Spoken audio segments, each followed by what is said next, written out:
आता है जो उसे करने हैं। अपनी माँ से फोन पर बात करते हुए वो सोचता है कि इतनी अच्छी जगह है और इतने बड़े साइज के बावजूद किसी ने यह घर क्यों नहीं खरीदा।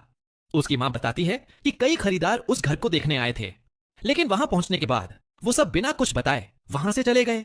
हीरो हाँ में सिर हिलाता है, लेकिन सफाई करते हुए इस अजीब बात को भूल जाता है। फिर वो बगीचे की तरफ जाने लगता है, लेकिन उसे जमीन पर कुछ फूल पड़े हुए दिखते हैं। हीरो कंफ्यूज हो जाता है क्योंकि उसे याद नहीं कि वो कोई फूल लाया था।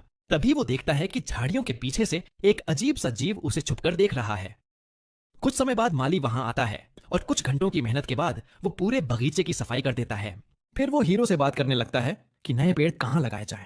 हीरो सोचता है कि उसे कुछ भी नया नहीं लगाना चाहिए, क्योंकि वो तो बस कुछ समय के लिए किसी और के घर में रह रहा है। माली भी इस बात से सहमत हो जाता है। अचानक माली के कंधे के पास एक डार्क साया जमा होने लगता है, जिससे उसे बहुत तेज दर्द होता है। जैसे ही हीरो माली की तकलीफ देखता है, घर में अचानक एक हवा का झोंका आता है, जिससे उसका एक लिखा हुआ नोट उड़कर माली के कंधे पर जा लगता है। जैसे ही वो नोट माली को छूता है, उसका दर्द बिल्कुल गायब हो जाता है। जब माली अचानक ठीक होने की खुशी मना रहा होता है, हीरो देखता है कि उसके नोट की लिखाई एक बार फिर से गायब हो गई है। फिर उसे पास ही जमीन पर कुछ जड़ी बूटियां पड़ी हुई दिखती हैं, और वो सोचता है कि क्या माली इन्हें लेकर आया था। माली बताता है कि वो अपने साथ कोई एक्स्ट्रा पौधे नहीं लाया था, जिससे हीरो और भी ज्यादा कंफ्यूज हो जाता है।